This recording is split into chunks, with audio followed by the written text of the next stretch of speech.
जंगल की सैर से बच्चियां अपने कमरों में तैयारी कर रही थीं। सब अपने बैग में सामान रख रही थीं और माहिन अपना कैमरा ठीक कर रही थी। उनके घर के पास बस रुकी और सब बच्चियां बस में बैठ गई। बस चली तो सब ने दिल में सफर की दुआ पढ़ी। फिर उन सब ने कैमरे से तस्वीर बनाई और बहुत मजा किया। कुछ देर बाद बस जंगल के पास रुक गई। सब बच्चियां आराम से बस से उतरे, आगे बढ़ी और कहा, अल्लाह ने कितनी खूबसूरत दुनिया बनाई है। महीन ने तस्वीर बनाई। सब बच्चियां आगे चलते हुए खूबसूरत फूलों को देख रही थी।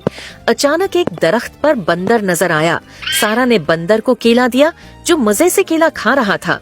सब बच्चियां बहुत खुश हुई, लेकिन किसी ने शोर नहीं किया। वो सब नहर के पास एक दूसरे की तस्वीर बना रहे थी और वो सब बहुत मजा कर रही थी। वो सब नहर के पास से जा रही थी तो उन्होंने प्यारा सा खरगोश का बच्चा देखा। अबीहा फातिमा ने खरगोश के बच्चे को हाथ में लिया और प्यार किया। सब ने सोचा, अल्लाह ने अपनी मखलूक कितनी प्यारी बनाई है। थोड़ी देर बाद सब ने बैठकर खाना खाया। खाने से पहले सब ने मिलकर कहा बिस्मिल्लाह और खाने के बाद अल्लाह का शुक्र अदा किया और वो सब फिर सैर को निकल गई।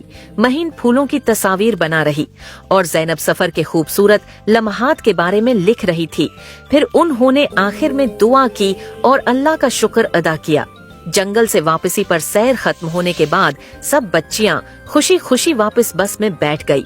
बस चली तो सबने दिल में सफर की दुआ पढ़ी और घर के लिए रवाना हुए। बस रुकी और सब बच्चियां एक एक करके बाहर आए।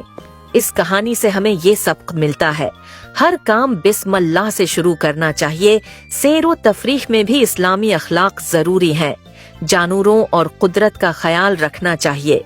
बड़ों की बात माननी चाहिए। अल्लाह हमें अच्छी आदतें अपनाने की तौफीक दे। आमीन।